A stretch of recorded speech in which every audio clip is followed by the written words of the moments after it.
A quick video today on a film which I think could be a masterpiece. Oh, just quickly, wow, 500 subscribers. That's fantastic. I have no words. I'm extremely gracious. This is just an overglorified blog, more or less. So, yeah, anyone who's been good enough to subscribe, that's fantastic. In my own way, I love you all. 1954's The Creature from the Black Lagoon, a needlessly well-directed horror number, a possible, plausible masterpiece, a genre classic inspired by James Whale's Frankenstein. It depicts a missing link between marine animals and land-dwelling hominids, and stylistically begins to resemble a reverse missing link between a sympathetic film about a giant gorilla from 1933 and an underwater photography monster sharks POV horror blockbuster classic from 1975. As Spielberg was apparently inspired by Jack Arnold's It Came From Outer Space formatively when initially composing ideas for Close Encounters of the Third Kind, I strongly suspect that this Jack Arnold title strongly influenced how Mr. Spielberg chose to approach the cinematographic process of Jaws. A successor, as I claim, to James Whale's phenomenal direction on Frankenstein or Bride of Frankenstein, to the point where in this 1950s monster flick is considered among the Universal Studios 1930s/40s horror icons, which is fairly nice. But it also reminds me of the genius Jacques Tourneur approach to genre filmmaking, which transformed films such as 1943's The Leopard Man into visceral masterpieces, in my view. The Creatures, the Gillmans, obsession with Julia Adams' Kay Lawrence is one of the great film romances, in its own way, one can witness, and perhaps the finest portrayal of unrequited love in the history of all art.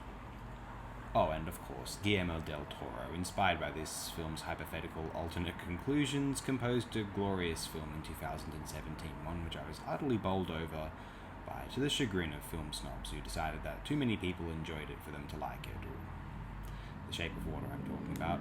But let's not discuss Del Toro today, that's another day.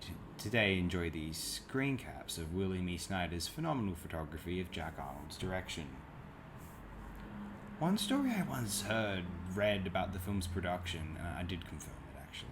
I'm reading out a script, but yeah, I did go back and confirm this did.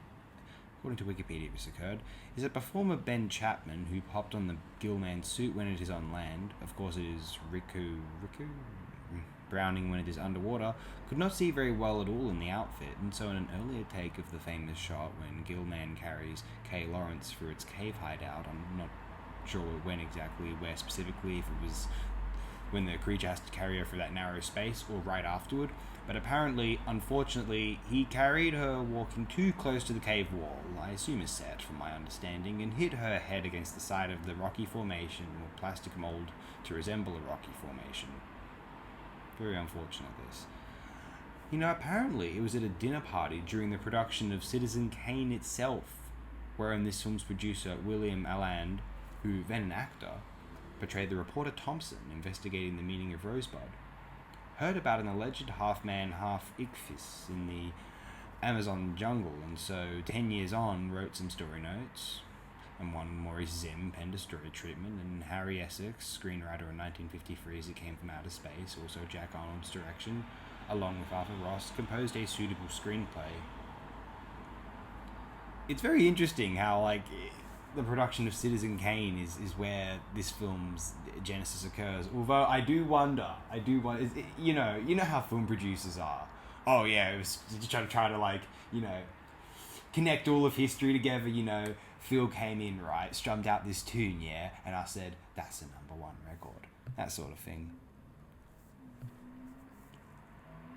Oh yeah, Millicent Patrick was eventually credited with designing the head portion of the Gillman's costume design, although she, former Disney animator, was de-emphasized for years in favor of makeup artist Bud Westmore being given credit for the piece. I'm not sure why this occurred, whether there was a bureaucratic error or bullying sexism, who knows, but no one would be surprised if it were the latter. The body of the costumes design was apparently one Jack Kevan.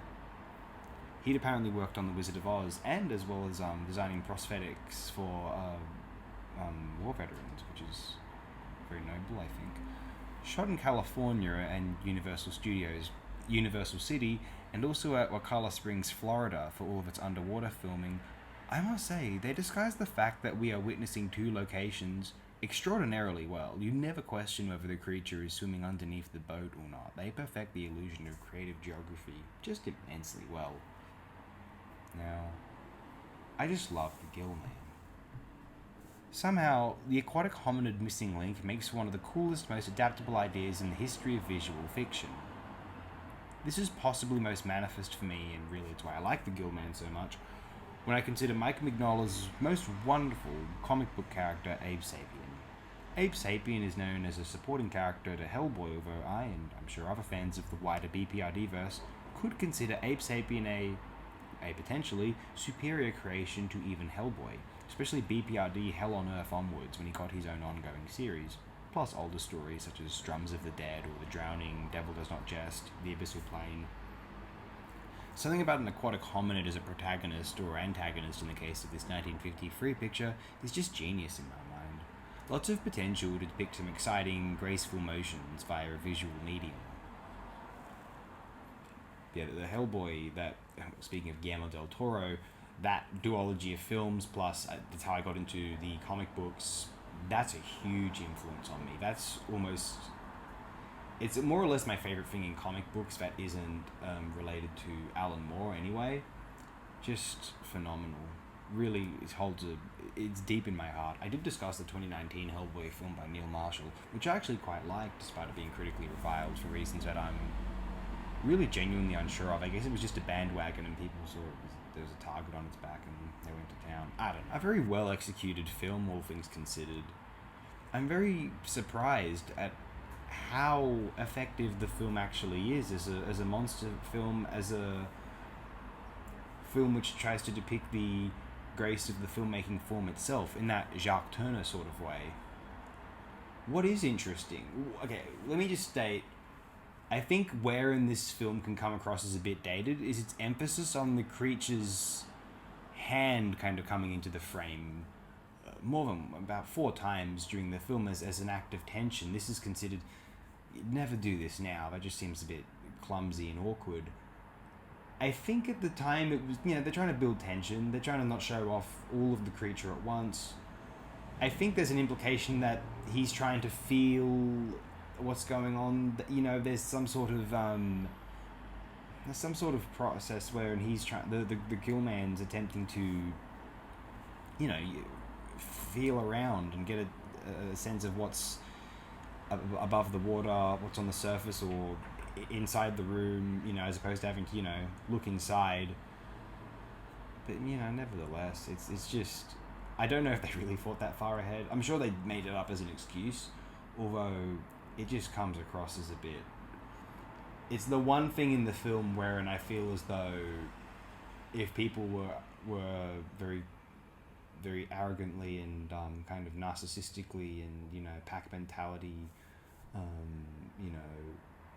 bullyingly mocking the film, that's the thing. The hand of the gill man constantly popping into the frame is potentially understandable cause for a bit of a chuckle, a bit of a snicker, a bit of a sadistic, vaguely evil kind of nasty, belittling, ego boosting attack on human art as one does. Good on them, I guess.